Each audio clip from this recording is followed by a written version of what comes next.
Bienvenue, bonjour. Bienvenue à cette table ronde sur la formation en balado. Moi, c'est Jean-Denis Scott. Je vais avoir la chance d'animer cette table ronde qui sera en fait une conversation entre 5 personnes qui ont 2 grandes passions. En tout cas, dans leur vie, c'est le balado et l'enseignement. La proposition initiale que Transistor nous a faite, c'est qu'à ce moment-ci dans l'histoire, il n'y a pas énormément d'institutions, il n'y a pas énormément d'écoles de journalisme, d'organismes qui offrent des formations spécialisées en balado, que ce soit de l'initiation, que ce soit des programmes plus approfondis, par exemple, sur ce que j'appelle le fond, le contenu, la structure, la scénarisation, ou la forme, production, montage, monétisation, etc. Donc, la professionnalisation du secteur qui reste un enjeu, l'impact que ça peut avoir aussi sur nous quand on est devant nos étudiants, quand on doit monter des cours. Alors, pour discuter de ces enjeux-là avec nous aujourd'hui, je commence avec Stéphanie Verrier, qui est directrice développement des programmes de formation à l'INIS, l'Institut national de l'image et du son. Bonjour tout le monde, merci de l'invitation. Marine Fleury, réalisatrice et productrice audio, formatrice à l'INIS, consultante en production de balado et contenu numérique. Bonjour Marine. Merci pour l'invitation. Émilie Fafard-Blais, enseignante en cinéma et communication, Cégep de l'Outaouais et présidente du conseil d'administration de Transistor Média. Bonjour. Félicitations. Jean-Michel Berthiaume, chargé de cours, formateur balado et animateur pédagogique à l'UQAM. Bravo, bonjour. Allô. Moi, c'est Jean-Denis Scott. Je suis professeur au programme de création de contenu médiatique, qui est un nouveau programme qui a été lancé il y a 2 ans au Collège de la Cité à Ottawa. J'ai eu la chance de participer à plusieurs balados aussi, Radio-Canada, Transistor, Coyote Audio, et je fais des mauvais coups régulièrement à l'émission Les Malins, c'est Radio-Canada, première ici à Ottawa-Gatineau, et à Cube Radio. Mais je ne serai pas ici pour faire des chansons sur l'actualité ou des jokes de papa, quoique. On est ici donc 5 personnes de 4 institutions d'enseignement, finalement, qui ont des clientèles différentes. Et ça, c'est important de le souligner. Je pense que ça va possiblement revenir dans notre conversation. Ce qu'on vous propose comme point de départ pour cette table ronde en formation balado, c'est des éléments qui ont soulevé les passions dans une conversation initiale qu'on a eue ensemble il y a quelques semaines. Et le point de départ que je donnerais, c'est le balado vu par les profs, le balado vu par les étudiants. Alors, est-ce que les étudiants ont la même définition de balado que le prof? Et je vais lancer Jean-Michel là-dessus qui a eu une expérience qui va, je pense, très bien ouvrir la conversation. Ouais, ben c'est ça. Quand on a commencé la conversation, je sais que j'ai bondi sur ce truc-là parce que j'étais encore un peu dans le vif du sujet. Puis ça a été une des préoccupations qui a comme muté mon cours. Je suis en train de le corriger, là. Je suis à la fin je suis à la 16e semaine, là, qui est informelle. Moi, quand j'ai commencé la session, ça faisait déjà... c'est la 4e fois que je donne le cours dans des clientèles différentes. Ça fait 3 ans. Je suis toujours en train un peu de le transformer. Quand je suis rentré en classe, en ayant une idée très, à mon avis, institutionnelle du balado, le truc qui m'a frappé, que ça m'a pris à peu près un bon 2-3 semaines pour être capable de m'adapter, c'est comment est-ce qu'on avait une différence de définition. T'sais, moi, je partais avec cette idée-là on fait de la balado pour un objectif artistique, pour le dépassement, pour le dialogue, pour la sagesse, ces choses comme ça. L'exemple que j'utilise beaucoup, c'est de partir avec une définition du balado qui ressemble beaucoup à quelqu'un d'immortel, pour prendre un projet de Transistor que j'aime beaucoup. Mais ça n'a pas pris 20 minutes que je me suis rendu compte que ma classe, composée de 63 étudiantes en stratégie de production, en médias numériques, en communication marketing, en cinéma, journalisme, n'avait pas du tout cette définition-là. Puis je me retrouvais avec 63 personnes qui pensent que le balado, c'est 2 gars dans un sous-sol avec un SM50. C'était ça. Ce qui est un choc quand on est prof, on se retrouve en avant de la classe, mais on a monté un plan de cours là, pour ça. Là. Exactement. On a passé d'innombrables heures là-dessus et là, dans les 20 premières minutes de notre premier cours, on fait « Oh! » Oh, ouais. C'est quoi l'apothéose du balado pour vous autres? Sexe oral. Oh! OK! Là, je suis comme... Et ça ne délégitimise pas le format de sexe oral et conversationnel et chatcast non plus. Pas du tout. Non, ouais, c'est ça. Ça crée une négociation ou une discussion entre nous autres parce que moi, c'est pas ma définition. Eux autres, c'est la leur. Il faut que je sois le meilleur prof possible. Donc, il faut que je les rejoigne là. Et après ça, il faut que je les amène à moi. Fait que ça a été, effectivement, super bien mentionné. Le plan de cours, tu lances le plan de cours, puis on commence du début. le temps d'une broue ou d'une brosse, ou je me rappelle plus trop comment il s'appelle ce projet-là. Ça aussi, ça a été très confrontant à avoir à évaluer ça. Puis on se rend jusqu'à hanter. On se rend jusqu'à ces productions-là qu'on veut mettre de l'avant. Émilie Fafard-Blais, Cégep de l'Outaouais, réalité similaire, clientèle similaire peut-être aussi? Clientèle plus jeune. Oui, c'est ça, je suis au niveau universitaire. Oui, donc au Cégep, sont plus jeunes. Ils arrivent, puis même la question de l'audio est abstraite pour eux. C'est une génération de l'image. Donc, pour eux, un balado, un podcast, c'est sur YouTube. Mm-hmm. Donc, c'est deux personnes qui se parlent, puis c'est devant une caméra. Donc, il faut aussi tout déconstruire cette idée-là du son, qui est un son qui n'est pas seulement de la voix, puis d'amener tout ce langage-là rattaché à la conception sonore. Donc, toutes les différentes couches de son, puis de faire réaliser aussi que l'image, c'est chronologique. Pas chronologique, mais c'est une structure de A à B, quelque chose linéaire. Qui suit, linéaire. Alors que le son, c'est pas en épaisseur, c'est en couche sonore qu'on va venir travailler. Puis, donc, c'est de les amener très, très rapidement. Là. Moi, c'est dès la première session, quasiment dès le premier cours. Donc, ils ont 17 ans à peu près, là, que je leur montre, non pas un show de chaise, ce que j'appelle, mais je les amène ailleurs, tout de suite. Parce que je dis, ça, vous l'avez vu, ça, vous l'avez écouté. On va tout de suite travailler sur quelque chose d'autre. Marine Stéphanie, à l'INIS. Je vais juste expliquer l'INIS. Je ne sais pas si tout le monde connaît l'INIS, là, mais à Montréal, on est plus dans la formation professionnelle. Déjà, notre clientèle est plus âgée. Au niveau de nos formations de création de programmes longs, c'est des élèves d'à peu près en moyenne de 30 ans. Donc, ils ont fait l'université déjà. Ils ont déjà des parcours de création en documentaire ou en fiction. Donc, on n'est pas avec des gens qui commencent. On est des émergents. Ce qu'on a fait avec le balado, nous, en fait, il n'y a personne qui va venir s'inscrire 6 mois dans un parcours balado. Là, c'est quelque chose qui n'est pas encore dans les mœurs puis pas encore assez véhiculé, je pense, comme médium.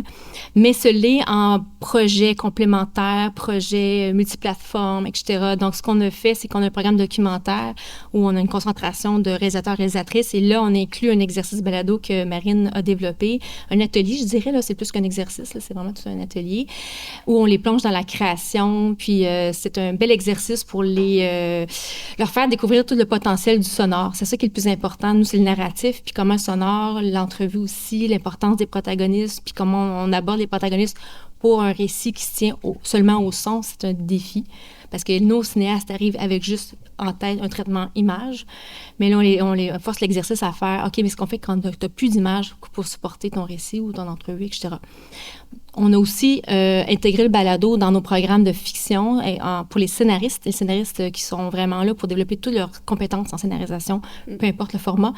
Donc, c'est sûr, c'est des gens qui veulent faire de la série fiction, puis du long métrage, etc. Puis le balado arrive en fin de parcours dans ce cas-ci. Et là, ils sont dans une immersion, dans un bootcamp. On les sort de Montréal, ils sont au studio B12 à Valcourt. Et ils sont, mettons, par exemple, 6 scénaristes qui doivent coécrire un projet.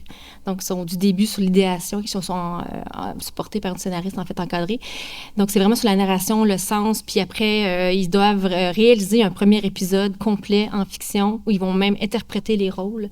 Ils vont faire l'enregistrement, puis on va écouter le résultat. Puis là, ils se rendent compte à quel point il y avait trop de dialogue, la position des voix n'était pas la bonne, comment tu fais le spatial quand tu as plusieurs lieux en image, ça va bien, mais quand tu as juste le sonore pour décortiquer tout ça. Bref, c'est vraiment à chaque fois très enrichissant, je pense. Je ne sais pas s'ils vont nécessairement aller tous vers le balado après, mais ça va être maintenant dans leur parcours. Ils vont y penser comme un nouveau médium pour certains projets qui ont plus de potentiel du nouveau sonore, tout simplement. Marine, au niveau du décalage entre ce qui est enseigné et l'attente ou la perception des étudiants, est-ce qu'il y en a de ton côté aussi, par exemple, des étudiants qui seraient peut-être plus là pour le côté technique alors qu'on veut enseigner la scénarisation plus storytelling aussi? Oui. Bien, c'est sûr que dans le cas de l'INIS, quand moi je suis arrivée, donc c'était 2 mois que je passais avec eux, puis il y avait, eux déjà, ils venaient faire de la vidéo. Fait que là, OK, on va faire de l'audio. Fait que je passais beaucoup par, moi, ce que je parle de l'inspiration. Fait que justement, pour revenir, ramener, dans le fond, qu'est-ce que c'est le balado? Ben moi, une bonne partie de ma formation, c'est d'écouter beaucoup pour développer leur esprit critique, puis voir aussi qu'est-ce qu'ils aiment pas, pour qu'on parte de là. Puis après ça, moi, ce que je retrouve effectivement souvent, c'est, je donne beaucoup de formations continues, de formations donc aux adultes, des artistes, par exemple, qui veulent faire leur balado. Puis là, on a une journée, puis là, ils veulent faire du balado. Puis souvent, je me rends compte que les gens, ils en écoutent pas, déjà. Ils veulent faire un balado, mais ils en écoutent pas. Et ils veulent savoir, c'est quoi le micro? Quel micro ça me prend? Puis là, la mise en ligne, c'est quoi la meilleure plateforme? Puis là, je suis OK, mais avant ça, on va travailler les concepts. Donc, on va écouter des balados et on va vraiment travailler justement à s'ouvrir puis à comprendre parce que le micro, c'est super important. Forcément, je n'ai pas besoin d'expliquer ça à personne ici, comment la prise de son, c'est important. Sauf que si tu veux faire la réalisation, bien, c'est important d'apprendre comment ça fonctionne puis d'en faire. Mais aussi, il y a des gens dans la vie qui font ça. Donc, il y a des métiers. Fait que c'est aussi de faire comprendre à tout le monde. J'avoue que quand je donne des formations, des fois, à la fin de la journée, les gens sont comme « Ah ouais, c'est pas mal plus compliqué que je pensais. » Puis il y a plein de métiers, donc c'est un peu ça aussi. Mais effectivement, ces aspects techniques que je me dis « Mais mon Dieu, c'est pas... mais ton contenu, la scénarisation, c'est ça qui est important, ton concept. Qu'est-ce que tu veux dire? » Les autres, c'est comme ils pensaient qu'elle allait prendre un micro. Je me prends juste un bon micro, puis ça va bien aller. Puis il y en a d'autres, si ça les préoccupe pas tant non plus. Un peu le fond versus la forme, encore une fois. Ouais, Mais je pense qu'il y a comme un effet pervers aussi dans les sponsors. C'est comme les balados sont souvent sponsorisés par du matériel. Puis moi, j'ai à m'horripile cette tension-là sur l'idée de comme ça te prend un certain matériel, donc il faut que tu aies investi un certain budget avant de commencer à faire de la balado. Ou dans mes cours, moi, j'ai tendance à leur dire, vous avez un téléphone, trouvez-vous un endroit isolé, laisse faire le micro, tu sais. Puis arrête de te faire influencer par cette idée-là qu'il faut que tu aies le Yeti, parce que quand tu rentres dans Amazon et tu écris balado, ben c'est le Yeti qui passe en premier, puis il est $300. Ça, il y a un effet pervers du contenu publicitaire. C'est presque comme si ils veulent faire un balado de gourmandise, mais ils se diraient qu'ils peuvent seulement manger Pizza Salvatore parce que c'est ça le sponsor principal.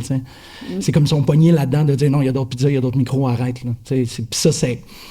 L'effet pervers, c'est ça, c'est que ça, pour moi, ça bloque à la démocratisation de la pratique. De dire, faut que tu aies le $500 de mise de départ pour ensuite avoir le droit de faire la balado. Je trouve ça, ça me désole. D'autant plus que Salvatore, ça peut être difficile à digérer ces temps-ci. C'est un exemple parmi tant d'autres. Je vais parler des Ross et compagnie, mais là, c'est... Pour faire écho à ce que tu disais tantôt, moi aussi, quand on a donné ce cours-là pour la première fois, le cours balado que j'enseigne à la Cité, je pose la question, qu'est-ce que vous écoutez comme balado? C'est ça qui est important. Et beaucoup de chatcasts, mais aussi, puis encore une fois, le balado aussi est une industrie, entre guillemets, qui est en train de se définir, c'est sûr, et ça paraît dans ce que les étudiants nous donnent comme réponse. Mais j'ai eu beaucoup de... j'écoute tel balado. Ça, c'est plus un canal YouTube qu'un balado. Il n'y a pas non plus de pendant audio à ce que tu viens de me donner comme exemple. Il y a évidemment tout le débat d'un balado, doit-il être d'abord audio ou vidéo? Bon, ça, c'est un autre débat. Ça en vient tantôt, là. On va l'avoir on n'a malheureusement pas de 3 heures pour en parler. Non. J'ai eu beaucoup aussi de réponses où j'avais le goût de répondre à mes étudiants. Ça, c'est des influenceurs, ce qui est pas mal en soi, mais c'est pas un balado comme tel. Et là, dans le cas du cours qu'on a monté, il a fallu que je fasse certains ajustements parce que parmi les types de balados, notre cours étant pratique, qu'on voulait leur faire monter ou qu'on voulait leur faire, je dirais, expérimenter, il y avait le balado fiction, donc qui comprend tout le côté scénarisation et tout ça. Balado documentaire, c'est sûr, mais aussi le balado conversationnel. Et en bout de ligne, j'ai choisi de laisser plus de côté que prévu l'aspect scénarisation fiction, en me rendant compte que dans le cas de ma clientèle, c'était peut-être davantage des gens intéressés à médias, créateurs de contenu, animation, plutôt que auteurs, scénaristes, artistes, etc.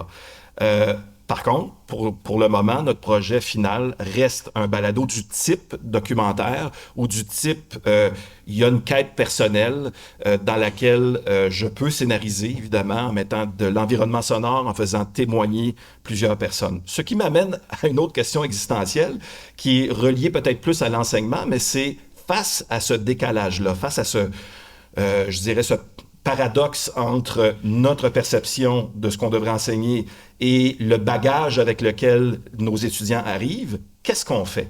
Est-ce qu'on s'adapte à eux? Est-ce que c'est eux qui s'adaptent à nous? Est-ce qu'on leur montre ce dans quoi ils pataugent déjà? Ou on se dit, au contraire, ça, tu connais déjà pas mal ça. Oui, je vais te montrer la technique, c'est sûr et certain, mais je vais t'amener ailleurs. Mon travail est de te faire découvrir des choses et suis-moi. Alors, qu'est-ce qu'on choisit entre ces deux trucs-là, ou est-ce qu'on choisit un hybride entre les deux? Appel à tous.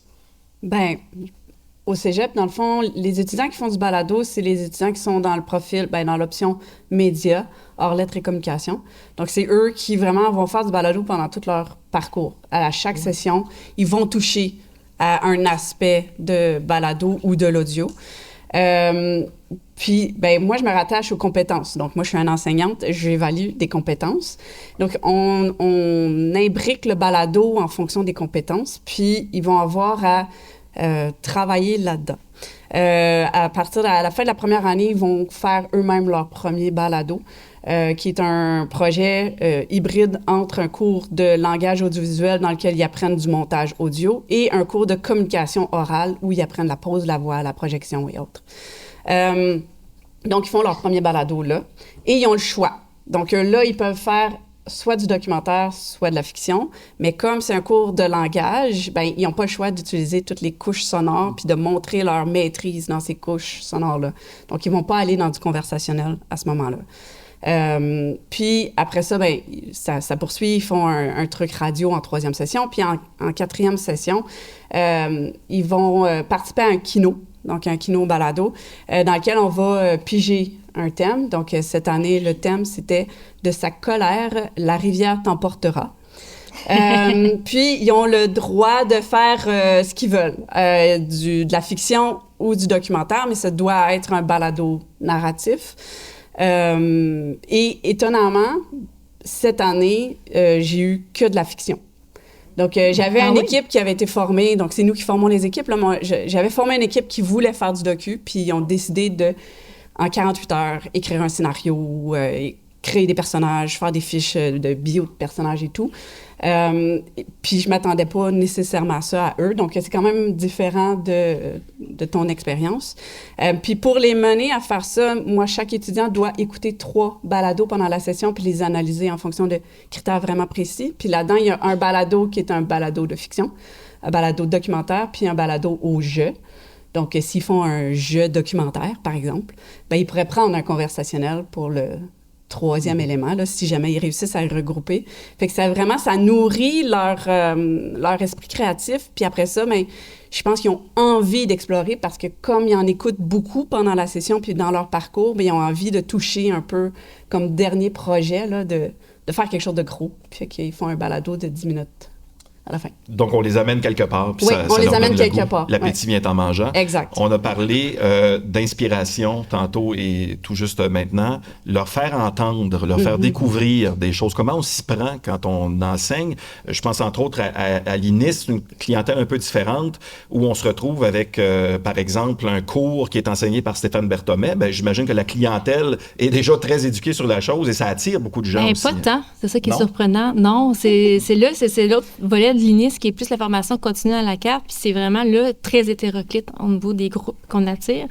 Oui, Stéphane Berthommet, franchement, son cours, il attire énormément parce que ses œuvres sont un peu plus connues. C'est le série d'enquêtes, c'est très populaire, on le sait, tout ça.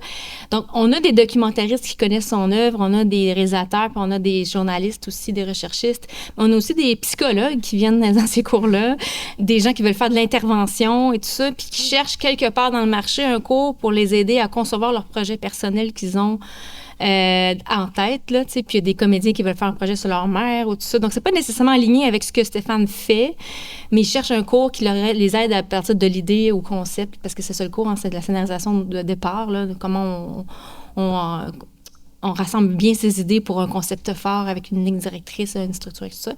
Donc, Stéphane doit beaucoup s'adapter à ces groupes-là.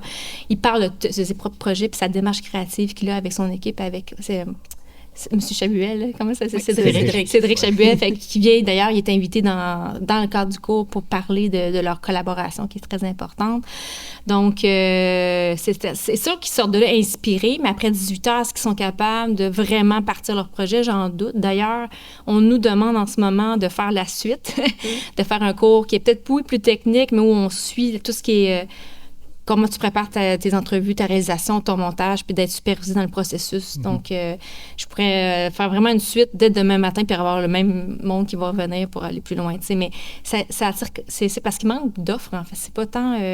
parce que moi, j'aurais pensé que ce serait des réalisateurs en fiction ou en documentaire qui viendraient pour le true crime, par exemple, mais il n'y a pas que ça. C'est vraiment très hétéroclite. Donc...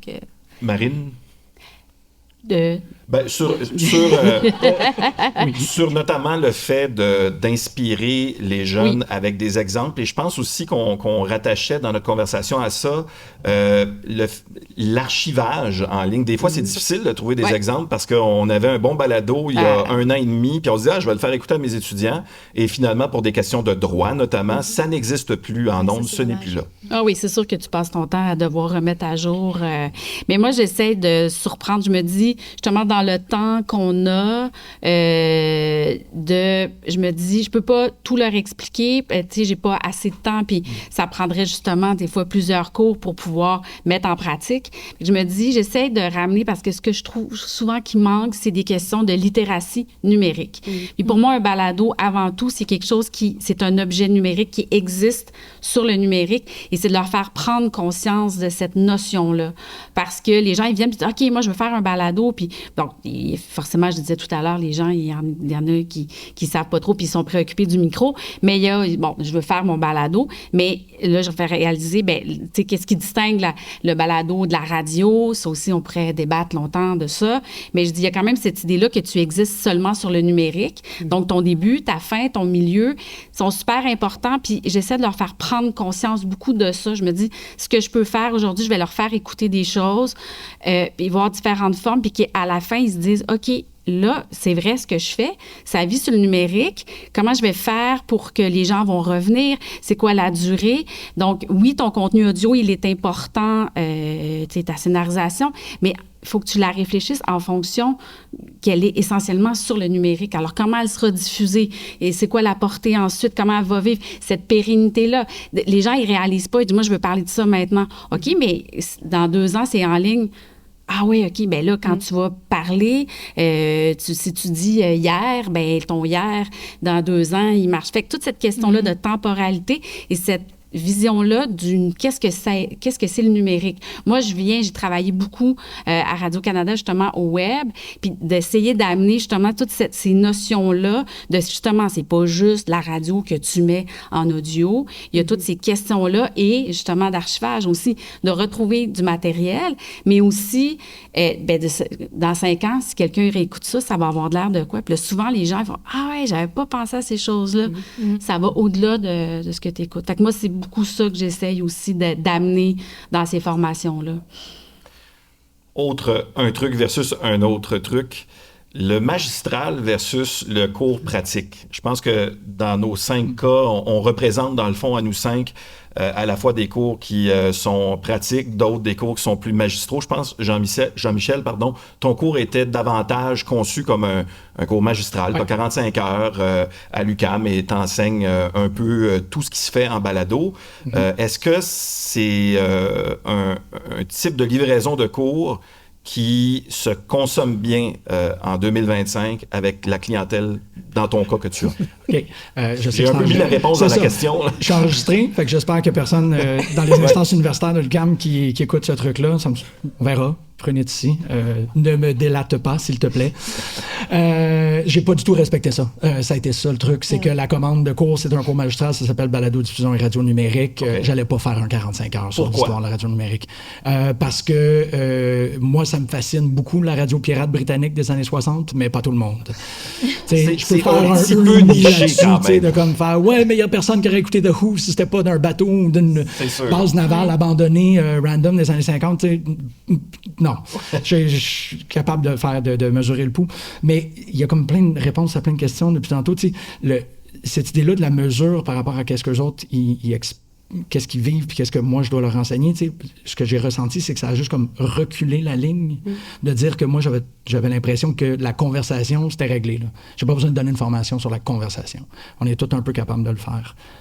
Après ça, je me suis rendu compte que non, c'est pas le cas. Il faut que je sois capable de leur montrer comment interviewer quelqu'un. Fait que mon plan de cours a comme reculé de 5 semaines pour se projeter 5 semaines, 10 semaines plus tard. Fait que ça a été comme des drôles un bond de recul pour bondir plus rapidement vers le fond, puis me rendre à la 15e semaine à des productions qui sont extrêmement marginales. Tu sais, je me suis rendu à Whatever Happened to Pizza at McDonald's, je me suis rendu à Cerno l'Anti-Enquête, mais ça m'a pas pris... Dans ma tête, c'était 15 semaines pour me rendre là. Là, ça a été 10 semaines parce que le pas de recul l'a nécessité. C'était l'équivalent de monter la voiture alors qu'on roule à 120 sur l'autoroute. Là. Ça n'a pas dû être facile. Je corrige, puis ça se passe bien. Il n'y a pas de sueur, tout est là, pas de black eye. Fait que je m'en suis sorti. Je suis quand même assez content pour ça. Mais ce que ça a forcé, c'est de repenser l'angle. Puis c'est là où, Marine, je trouve que c'est vraiment intéressant ce que tu disais. C'est... OK, tu vas faire ça parce que tu vas imiter une forme qui est connue ou que tu reconnais. Qu'est-ce que toi, tu vas faire? Puis qu'est-ce qui va faire en sorte qu'on va t'écouter toi plus que les autres? Puis là, tu sais, c'est un super bon exemple parce que Marine est à l'origine d'un projet qui est probablement le premier balado musical que moi j'ai écouté. Fait que Chiffre devient un exemple que je dis, tu sais, tu veux faire un balado découverte musicale, c'est cool. Chiffre, vous changiez à 4. À toutes les semaines, tu avais une liste de quelqu'un de différent. Puis là, tu finissais par t'identifier à Marianne a triple plus là-dessus, Étienne triple plus là-dessus. Tu sais, ça, c'est un angle. C'est une manière d'aborder le truc. Fait que mon dernier 10 semaines, ça a été ça. Ça a été la transformation de je ne vais pas vous apprendre de manière magistrale, je vais vous l'apprendre un peu, là, via le journalisme gonzo, via Serial, évidemment. Mais tout ça va vous servir à dire, vous voulez faire ça, trouvez une manière de le faire à votre manière. Et trouver, là, je ne vais pas utiliser le terme compétitif, là, mais qu'est-ce qui va vous démarquer dans le marché, dans la surabondance d'offres de balado. Fait que ça a été plein de mouvements que j'ai jamais été 100% confiant que c'était pour fonctionner. C'est ça, je fais mes assises, je fais mes aveux de « OK, ça a été correct après tout ». Est-ce qu'on a le temps de tout voir ça, de voir tous les aspects du balado en 45 heures? Oui, je parle vite. C'est ça le truc. Vite. Je suis vraiment horriblement... Là, vous avez la retenue que j'ai actuellement est herculéenne. Mais de par le côté peut-être plus magistral... Oui, vas-y. Oui, mais aussi, Julien est venu dans mon cours. Annie et Michel sont venus dans mon cours. D'avoir des personnes qui viennent et qui expriment leur réalité. Ben, Annie, Michel, Vincent. Et Vincent, qui est quand même super important, là, qui est venu parler de la technique, qui est venu parler qu'est-ce que c'est les prises de son, puis qu'il y a un étudiant qui est allé le voir directement après parce qu'il voulait vraiment, puis il a travaillé sur quelque chose de vraiment cool. C'est ça, là, tu utilises toutes les ressources que tu as à ta disposition pour être capable de remplir. Moi, vous dites 18 heures, puis je capote. Là. Oui, mais c'est très précis. L'objectif est vraiment plus niche. Là, je vois très bien. Mais, toi, tu as 4 sessions. Oui, mais moi, je pars de... Ils savent pas c'est quoi un disque dur. Bien, c'est ça, la courbe d'apprentissage est... Télécharger un document. On pense que c'est connu, là, mais le mettre au bon endroit, ils savent pas. Là. Je seconde, on a vraiment des, j'appellerais ça des iPhone natives, c'est-à-dire que eux, leur outil principal, peut-être clientèle cégep, clientèle cité, c'est plus l'ordinateur, c'est vraiment le téléphone. Alors effectivement, il y a des concepts de base et il y a zéro mépris dans ce que je dis là, mais il y a des concepts de base comme disque dur, comme télécharger un document, comme page up, page down, des choses comme ça, comme comment manipuler une fenêtre. Qui autrefois on se disait je vais devoir l'expliquer parce que eux sont peut-être plus habitués au PC puis on travaille en Mac par exemple, mais c'est rendu effectivement de plus en plus de cas où ils ont juste pas à utiliser d'ordinateur si souvent que ça. Ils ont utilisé des téléphones toute leur vie, ils ont eu des iPads à l'école, alors effectivement c'est une réalité je seconde. Ouais. C'est fascinant. Oui, ça s'en vient chez vous. Oui, tout à fait. Ils vont l'avoir appris. Ils vont l'avoir appris. Oui, c'est ça, exactement. Je commenterais aussi peut-être un élément sur qui est un peu l'inverse de toi, Jean-Michel, en 45 heures, peut-être avec un cours qui, à l'origine, à tout le moins, avait moins un aspect de pratique. Tu disais avoir l'occasion de voir pas mal l'ensemble de l'univers du balado et de le renseigner, mais disons de façon générale. Ouais, c'est ça, pas mal, c'est vaste. Alors que de mon côté, il y a eu, anxiété est un grand mot, mais une certaine préoccupation de, nous, c'est un aspect pratique. On a vraiment la cité, je veux dire, l'angle des formations à la cité est très souvent pratique. On se salit les doigts, on en fait pour vrai, on fait beaucoup de projets. Et dans cette optique-là, en 42 heures, dans notre cas, il y a des décisions à prendre sur qu'est-ce que je leur montre. Alors d'abord, qu'est-ce que je leur montre dans le fond, donc le contenu, la scénarisation, ça peut être du balado conversationnel aussi, mais à travers tout ça, on leur montre quoi? Qu'est-ce qu'on leur montre dans le côté technique? Alors, la production sonore, c'est sûr, le montage audiovisuel, on reviendra tantôt sur la découverte de l'audio, parce qu'ils sont évidemment nés dans le vidéo aussi, ces jeunes, et tout ce qui a rapport aux métadonnées, la découvrabilité, la gestion de communauté. Moi, il y a vraiment eu des décisions que j'ai dû prendre en montant ce cours-là. Qu'est-ce que je montre et qu'est-ce que je laisse de côté ou qu'est-ce que peut-être je peux aborder dans d'autres cours ou que je laisse à d'autres enseignants faire. Émilie, clientèle similaire, mais tu disais que les cours où le cheminement des étudiants est parsemé de balados du début à la fin, je pense. Hein? Oui. Est-ce que tu as rencontré les mêmes anxiétés que moi? Est-ce que tu as eu à choisir quel véhicule on utilise pour l'enseignement puis les activités qu'on leur propose? En fait, le balado, c'est comme imposé dans le volet média parce que cinéma, j'enseigne en cinéma et en médias. Puis cinéma, eux autres, ils font des films, ils ont comme un objet, alors que médias, c'est du touche-à-tout, puis il n'y avait pas comme de marqueur pour la cohorte. Il n'y avait rien qui les unissait. Donc, on s'est dit, on va les mettre dans le balado. Donc, le balado est venu comme élément liant de tout le parcours, puis on l'utilise comme objet en fonction des cours. Donc, tu sais, si on veut parler du langage audiovisuel, on va, oui, parler des reportages, oui, mais on va toujours avoir l'aspect balado qui va revenir. Donc, on n'a pas le temps de faire l'historique du balado, on n'a pas le temps de parler de découvrabilité. On en parle un peu, mais c'est plus dans un cours de méthodologie qu'on va parler de découvrabilité, tu sais. Mais on parle pas de mise en ligne ou quoi que ce soit. De toute façon, ils sont pas là, c'est un préu. Donc, mais c'est ça, oui, on fait des choix, mais on fait des choix vraiment spécifiques à qu'est-ce qu'on doit enseigner puis comment et le balado... quelles compétences on doit valider. C'est ça, puis comment le balado peut nous servir là-dedans, dans l'apprentissage. Non, c'est ça. Comme un outil pédagogique. Exact, oui. Ouais, la mise en ligne, la distribution, la monétisation, moi, c'est des affaires que si je le couvre pas dans mon cours, ils vont être déçus. Ouais. Ils veulent savoir comment est-ce qu'on est vu. Puis là, le débat sur les clips vidéo, est-ce qu'on se met sur TikTok, tout ça, c'est la semaine 12-13. On parlait des outils dans lesquels, surtout la génération, disons, entre 17 et 19 ans, les outils qu'ils sont habitués d'utiliser, dans quoi ils ont été imbibés, dans le fond, toute leur vie, une de ces réalités-là dans lesquelles ils ont grandi, c'est la vidéo. Mm-hmm. Et on en a parlé un peu au début, c'est cette découverte de l'audio. Ça, c'est une des choses que j'ai constatées. Je m'attendais un peu à ça, mais ça s'est vraiment confirmé en salle de classe. C'est que l'audio pur, uniquement l'audio, c'est un environnement dans lequel un petit pourcentage de mes étudiants avaient baigné, exclusivement audio. Je mets évidemment de côté, à part la musique. Comment ça se passe en salle de classe, leur faire découvrir l'audio uniquement? Ne serait-ce qu'en salle de classe d'éliminer les distractions visuelles, alors qu'on va faire une session d'écoute de 2-3 exemples de balado. Moi, je pars toujours avec l'anecdote. Marine, tu voulais-tu? Non, vas-y. Okay. Je deviens très ésotérique quand je commence. Raconte-nous, Jean-Michel. Mon anecdote de départ, c'est toujours, je leur dis, dans le ventre de votre mère, c'est le seul sens qui fonctionne. Fait que l'ouïe, tu sais, on goûte pas, on touche peu, on voit rien. Notre pouce, évidemment. Oui, c'est ça. Donc, l'ouïe a cette longueur d'avance de 5 à 6 mois avec le développement des nerfs auditifs. Et après ça, il rentre en compétition. Quand on est, là, il y a la compétition avec tout le reste. Là, on est bébé, les murs fondent, on voit les couleurs, c'est fou tout.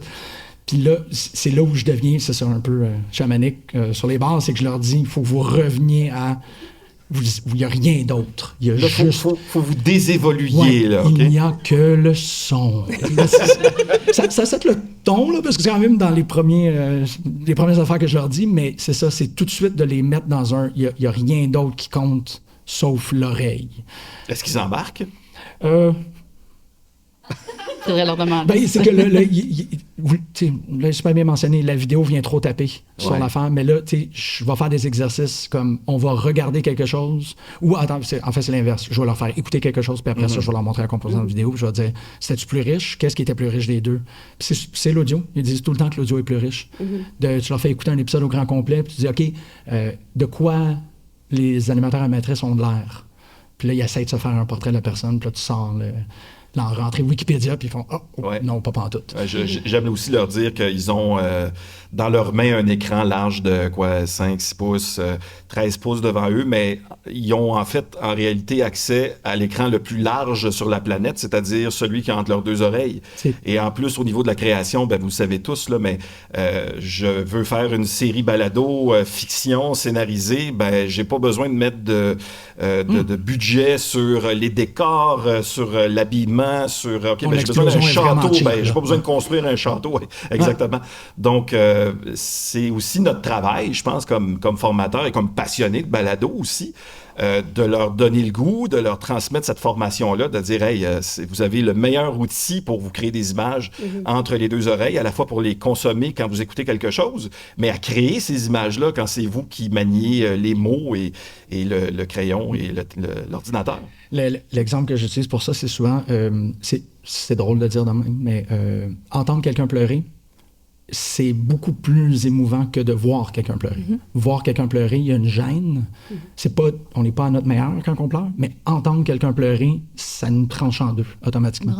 Ça, là, ah oui, là, tu te l'imagines, cette personne-là qui est en train de se déconfier. Mais quand tu vois quelqu'un en train de pleurer, tu vas y laisser son petit espace. T'sais. Ça, c'est ceux-là que moi, j'utilise beaucoup pour leur donner, de leur faire comprendre mon point de vue. Évidemment, on le sait parce qu'on fait pleurer nos étudiants régulièrement, c'est sûr et certain. Moi, j'aurais peut-être envie de... Parce qu'on n'a pas les mêmes clientèles, mais même quand on est avec des gens un peu plus, on va dire, affirmés dans un métier, tout ça, les réalisateurs, les scénaristes écrivent pour l'image, écrivent pour l'action, pour l'œil. Pour l'œil. Oui. Puis quand on fait l'exercice balado à tout coup, ils découvrent tout l'univers sonore. Et je suis certaine que les autres projets qu'ils vont imaginer vont inclure pas juste des lieux, puis des discaliers, puis bref, ils vont vraiment décrire des univers sonores pour guider la réalisation. Puis ça, parce que c'est vraiment une bataille à l'INIS, parce qu'on leur fait rencontrer des concepteurs sonores, des musiciens, etc. Mais le son est toujours négligé. C'est en cinéma. Et en post-prod, ben, c'est là qu'ils découvrent tout le potentiel, pas juste pour équilibrer les sons, mais vraiment pour approfondir, enrichir le narratif puis les émotions. Mais ils ne savent pas comment discuter avec un musicien, ils ne savent pas comment donner une commande à un concepteur sonore. L'exercice balado aide à ça aussi, là, à les ouvrir à tout l'univers sonore et le potentiel. Les étudiantes, là, justement, du programme de documentaire, moi, je les ai revues à la fin quand ils ont sorti leur projet vidéo. Puis c'est intéressant parce que c'est une formation documentaire dans laquelle est intégré le balado. Puis ça, je trouvais ça intéressant parce que là, les 4 à la fin m'ont dit, mais j'avais jamais réalisé. Puis grâce à l'exercice balado, j'ai compris quoi faire ou comment la musique, exactement ce que tu viens de dire, pour faire leur projet vidéo. Fait que ça, je trouve ça intéressant de dire que les formations, des fois, on dit, c'est quoi la définition d'un balado? C'est sûr que dans le descriptif du résumé du cours, de dire, on va travailler l'audio. Puis là-dedans, il y aura du documentaire, de la fiction, mais je pense que c'est là aussi, des fois, dans l'offre puis ça a toujours été un peu le parent pauvre, l'audio, la radio. Toi, tu nous disais que vous avez un studio où des cours radio, ils ont comme été un peu enlevés, mais en fait, ça reste quand même que tu as besoin de travailler le média audio, puis que ce soit offert, puis que ce soit expliqué comme tel. Comme ça, t'évites aussi, je pensais que c'était du chatcast, juste ça, mais ou de la vidéo, puis d'expliquer. Puis il y a tellement, justement, à travailler cette partie-là audio, là. On reviendra sur la portion audio et radio dans un instant. Mais Émilie, je pense que tu voulais ajouter quelque chose sur... C'était par rapport à comment est-ce qu'on les amène à écouter l'audio. Jean-Michel parlait d'ésotérisme. Ouais. Moi, je les place dans une salle complètement noire, tout est fermé, puis il n'y a pas d'écran. Fait que, tu sais, s'ils sortent leur cellulaire, on le voit c'est qui, là. Fait qu'ils le font pas. Puis, J'aime ça. puis là, je leur fais écouter des trucs où on exploite vraiment la question temporelle. Dans l'audio. À l'image, pour expliquer un changement de temps, un flashback, ou même, c'est très, très difficile d'avoir une superposition de deux personnages qui vont se parler de la même chose dans des espaces-temps différents. OK, Tarkovsky, là, mais à l'audio, c'est un pouvoir, tu sais, du même personnage qui va se parler à lui-même jeune, enfant, ou d'avoir ces deux actions-là parallèles qui se passent en même temps. C'est un pouvoir de l'audio. Puis c'est dans les premières découvertes qu'on fait là, avec les étudiants. Et moi, je triperais dans ce cours-là. Oui, c'est moi, je me dis aussi. Certainement, oui. Peux-tu s'inscrire? On va s'inscrire. On retourne au cégep. Dans la conversation qu'on a eue il y a quelques semaines, il y a un élément auquel je n'avais pas pensé alors que je suis un enfant de la radio. C'est justement cette connexion-là, ou le fait que, par exemple, la radio universitaire, la radio communautaire peut avoir ce lien-là et peut inspirer peut-être certains projets au niveau du balado et qu'on en parle peu souvent. Ben oui, dans nos discussions, je me disais, où sont les formations? Bien, c'est sûr que les radios universitaires, je pense qu'ils ont en plus certaines difficultés, justement, des fois à recruter parce que les ondes hertziennes, on ne sait plus trop à quoi ça sert. Mais ils peuvent être un espace, justement, incubateur ou d'offrir, justement, des studios, même si des fois les gens disent, bien, pourquoi avoir un studio? Ça reste quand même que d'enregistrer en studio, ça peut donner un son, puis peut-être que les gens vont t'écouter plus longtemps, faire comprendre aussi cette professionnalisation, elle passe aussi par ces éléments-là, puis que je trouvais que, justement, on le disait peut-être pas assez. C'est sûr que moi, je viens de CISM, puis pour moi, c'est super important. Puis je me dis, et puis ils cherchent justement à se réinventer aussi, ces radios-là. Bien, je trouve que c'est une belle façon de dire, bien, on pourrait travailler aussi ou offrir des formations ou aider les gens à faire des balados qui vont vivre juste aussi, bien, et à la radio et aussi numériquement. Ça, je vote beaucoup pour ça. À la Cité, on a gardé nos studios radio, on a gardé la station de radio qui était au centre du programme de radio avant qu'il soit transformé en programme de création de contenu. On garde la portion communication et on se rend compte finalement que l'évangélisation qu'on a à faire pour la radio, la promotion de ce médium-là, puis la complémentarité que ça peut avoir avec le balado et tout ce qui est audio, ben maintenant, on le fait une fois que l'étudiant est rendu à l'intérieur du programme, alors qu'avant, il était peut-être un peu plus initié à ce média-là. On travaille fort. Ben, tu vois, nous autres, à l'UQAM, on a l'avantage que on est dans un lieu où est-ce qu'il y a une impossibilité de zone hertzienne. Fait que la radio universitaire de l'UQAM, Choc, c'est une radio balado. C'est la première radio balado en Amérique du Nord, la première radio balado universitaire en Amérique du Nord qui a été fondée en 2006. Fait que, ça a passé beaucoup de monde, puis... c'était de ça. Non, mais tu parlais de CISM. Un des bons exemples de ça, c'est le livre d'Alexandre Fontaine-Rousseau. Oui. Qui est extraordinaire sur tous les gens qui ont essayé. C'est très clandestin, c'est très bandit comme livre, là, mais tu te rends compte le nombre de personnes qui ont essayé des trucs par rapport à CISM. Comme moi, j'ai essayé des trucs par rapport à Choc aussi. Ça m'a permis des écarts de conduite. Ces radios-là, c'est des laboratoires extraordinaires. Avec un équipement qui est là, puis des fois sous-utilisé. Oui, tout à fait. Et je vois des parallèles avec le balado aussi, parce que c'est ça aussi le balado pour les... La génération actuelle, celle qui arrive sur les bancs d'école, ils ont accès, là, je me sens comme un vieillard de dire ça, mais ils ont accès à des outils qui étaient tellement plus complexes. L'équivalent à notre époque, les outils étaient tellement plus complexes à opérer, tellement plus chers à acheter, installer, etc. Alors que là, nous, on leur prête de l'équipement, ils peuvent aller chez eux avec un Rodecaster, 3 micros, pas de mic, et littéralement, non seulement faire des enregistrements, mais ils peuvent ensuite les publier. Ils peuvent lancer leur balado, faire un épisode par semaine. Puis moi, je les encourage beaucoup à faire ça parce que c'est important de ne pas juste faire ce que le prof demande. Va t'amuser, va faire des conneries, pars un balado, parle de trucs qui sont pas du tout dans ce qu'on t'enseigne, mais sers-toi de ce que tu apprends en faisant ça dans les projets que je te demanderai de faire. Ah oui, comme Chloé disait, faire des erreurs. Exactement. Oui, exactement. L'imperfection, ça reste, je pense, notre edge pour l'humain qui travaille, qui ne sera peut-être pas remplacé. Oui, parce que la par radio l'IA. est tellement perfectionnée. Oui. Tu sais, la radio a tellement un mandat d'efficacité. C'est formaté, c'est sûr. Ça, c'est 8 minutes, 15 minutes pour des conversations, pas de silence. Oui, enfin, puis même la façon de parler est formatée, à la fois dans la pose de voix, la façon qu'on amène les éléments. Il y a des trucs qui sont inhérents aussi avec le fait que l'auditeur est dans l'auto, il écoute en moyenne 12,3 minutes, bon, etc. Mais j'ai juste mentionné l'IA, j'ai le goût de nous amener sur ce terrain-là en terminant. On en parlait, Jean-Michel et moi, tantôt. L'IA, il y a comme, en tout cas, dans notre conversation rapide, il y a peut-être 3 niveaux où l'IA peut être intéressant dans la formation et le balado. Le premier, ce serait l'IA en tant qu'outil pour améliorer le côté technique. On en parlait tantôt avec Jean-Sébastien Côté. L'IA pour aider peut-être aussi à la scénarisation, et j'insiste sur aider, non pas le faire à la place de l'étudiant. Et peut-être l'IA comme outil pour le professeur, entre autres pour corriger. Alors, dans ces 3 catégories-là, ou une autre à laquelle je n'ai pas pensé, vous le mettez où, vous, dans votre formation? Vous le verriez où, éventuellement, l'utilisation de l'IA en enseignement du balado?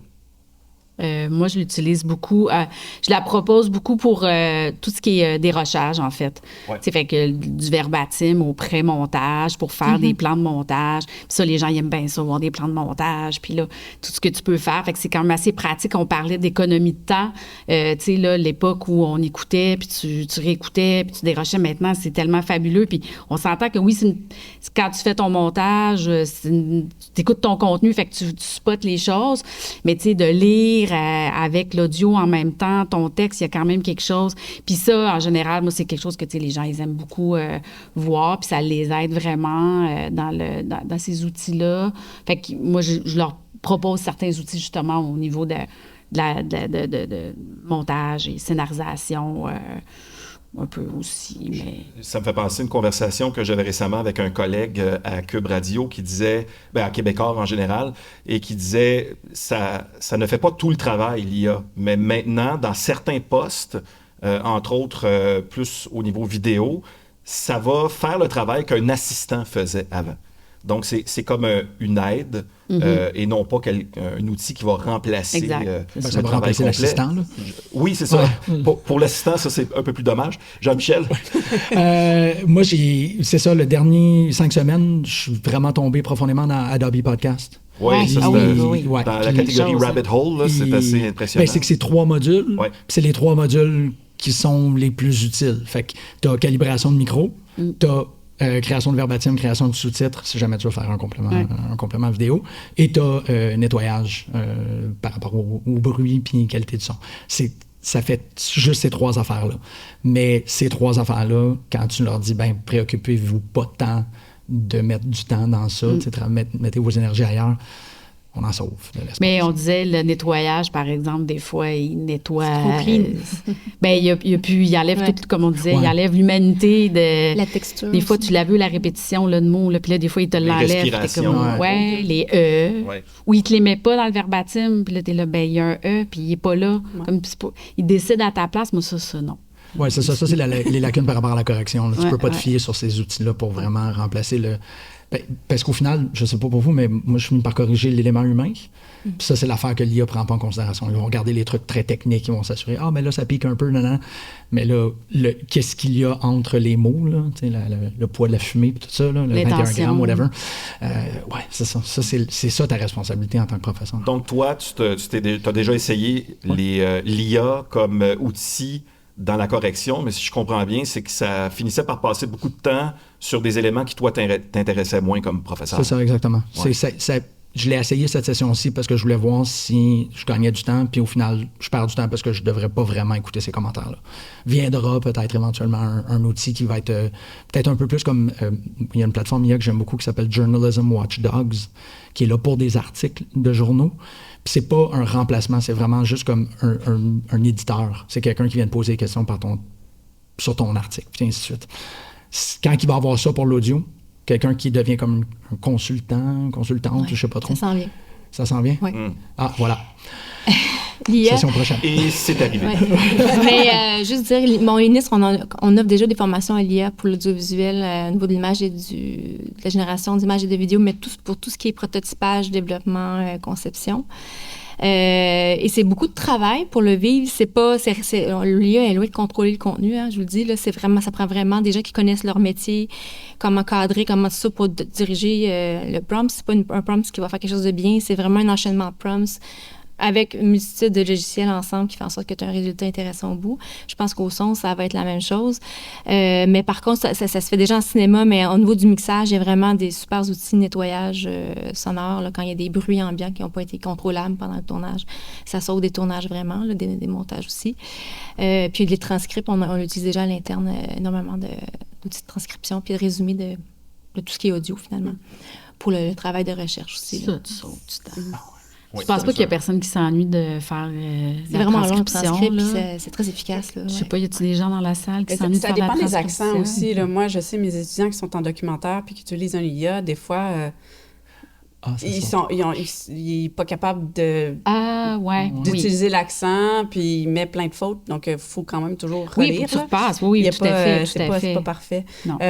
Nous, on n'a pas, tu sais, qu'est-ce qu'on a le temps d'enseigner au préu, là? J'enseigne pas l'utilisation d'IA.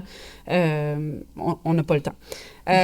Puis aussi, ça dépend de les compétences qu'il faut que j'évalue. On Puis revient moi, à je veux ça. savoir, est-ce qu'ils sont capables de les entendre, les clics? Mhm. Donc, parce que souvent, là, dans une classe de, mettons, je sais pas, sur une dizaine d'étudiants, j'en ai peut-être 2 qui les entendent. Donc, il faut que je les habitue aussi à être capable de repérer des erreurs ou des problèmes dans leur mix. Puis, je veux savoir aussi, est-ce qu'ils sont capables d'enregistrer? Donc, si après ça, ils passent ça dans un outil, ben moi, j'ai besoin du brut quand même pour corriger, pour savoir est-ce qu'ils ont utilisé la... Ouais, Ah fait que oui, des c'est fois, je vrai. me tape Le bon tous les processus. bruts, J'avais pas pensé à ça. pas mixés. C'est un cas de conscience C'est très long. pour moi aussi, parce que dans le fond, effectivement, nous, on fonctionne un peu de la même façon, c'est-à-dire que l'étudiant qui termine ce cours-là, il y a vraiment une liste de compétences à l'issue du cours que cet étudiant-là doit maîtriser. Et oui, tu sais, je veux dire, il faut voir l'IA, c'est certain, sauf que si l'IA finit par... si c'est l'IA qui illustre sa propre compétence, je ne peux pas lui donner un diplôme non plus. Alors, je sais que l'étudiant ou l'étudiante va utiliser des outils pour nettoyer le son, mais effectivement, on arrête où l'utilisation de l'IA? On permet quoi? Parce qu'effectivement, je veux que mon étudiante soit capable de détecter des choses qui sont à travailler. Et puis, ça va même jusqu'à... Stéphanie, tantôt, parlait de l'IA ne peut pas vraiment créer du contenu. Ben, les étudiants, des fois, ils ne savent pas ça. Parce que l'IA peut créer du contenu, mais c'est pas tout à fait concluant jusqu'à maintenant, dépendant de ce qu'on demande aux étudiants de faire. Par exemple, si c'est un projet personnel, ben, il faut utiliser l'IA intelligemment. Puis là, ben, c'est à nous de leur enseigner comment le faire. Mais ce cas de conscience-là dont je parle, c'est on s'en sert pourquoi? On met la ligne où? Ça, si tu t'en sers, Pourquoi c'est et beau, quand? je t'enlèverai pas de points. Ouais. Mais ça, si tu t'en sers trop, ben, tu m'as pas prouvé que tu étais compétent pour Ouais. faire A, B, C. C'est ça. Est-ce que je suis seul à avoir de la difficulté à dormir à cause de ça? Non, on est en train d'installer des rassure. balises, nous, à l'UNIS, dans nos classes, pour à quel niveau ça va être permis, etc. Parce que pour nos scénaristes, on interdit pour le moment, parce que si on leur apprend pas, il faut qu'ils comprennent la scénarisation, la méthodologie, ce qu'ils ont dans le ventre au niveau du sens artistique.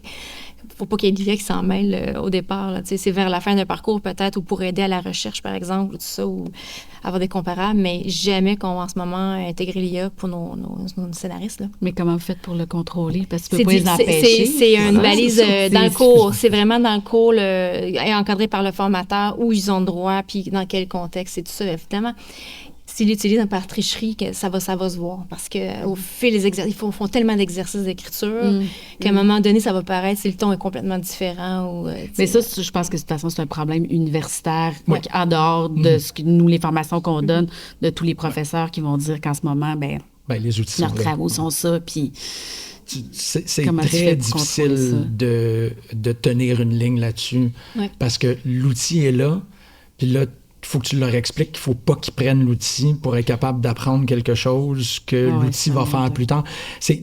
Moi, elle est Il y a une vraiment tough. transition, là. Mais jusqu'à présent, je n'ai personne qui a utilisé l'IA à mauvais escient dans mes cours. Moi, je leur dis, si vous l'utilisez, dites-moi pourquoi. Et si vous êtes capable de faire ce processus-là, c'est quoi l'effet que ça provoque sur la production, c'est quoi l'effet que ça provoque sur vous. Tu sais, je suis très écologie médiatique, là, tu sais, pourquoi est-ce qu'on fait ça? Quand tu écoutes des Reels, comment tu te sens, puis ainsi de suite. Mais quand tu utilises l'IA, comment tu te sens? J'ai des gens qui ont... l'année dernière, il y a quelqu'un qui ont fait un western, puis toutes les voix, je les reconnaissais, tous les accents, je savais, j'étais comme, OK, toi, t'as joué là-dedans, sauf la barmaid. La barmaid, elle avait un gros accent texan francophone latin. Puis cette espèce de comme accent-là était tellement... Là, je regardais le groupe, j'étais comme, qui a joué ça? Puis on l'a tout généré par intelligence artificielle. Ça, c'est le seul personnage. Un accent texan francophone latin. Ouais. OK. Moi, j'ai arrêté de t'écouter après ça. On va l'écouter. Tu vas faire, oui, c'est exactement ça, mais c'est ça, c'est une Tex-Mex francophone. Oui. D'accord. Eh bien. C'est ça. Puis ça sonne super bien. Puis ils me l'ont dit. Puis j'ai fait, ben OK, vous aviez besoin d'une dernière voice actress pour ça. Puis là, cette session-ci, l'introduction. Il y a quelqu'un qui a généré, vous écoutez une production et le outro, là, le générique d'externe, c'était une voix qui est entièrement produite par intelligence artificielle. Puis je ne l'évalue pas, ça. Fait que j'étais comme, bon, ben là, il n'y a pas de problème. Il viendra le temps qu'il va y avoir une espèce de dérapage. Je l'attends, là. On aura cette conversation-là au moment où il y a quelqu'un qui va avoir fait quelque chose de totalement... Robot. Ouais, non, mais hors contrôle, là, c'est ça. Ouais.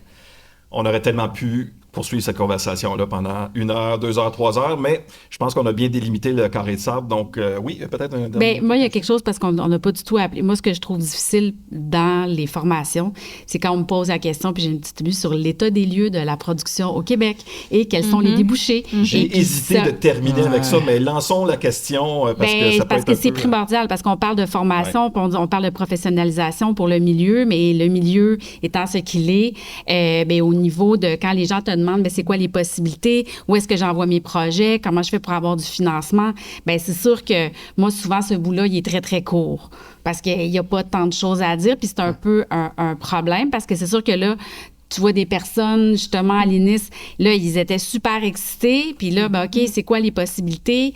Ben, c'est comme faire du documentaire vidéo. C'est sûr que, tu sais, il faut que tu y mettes beaucoup du tien.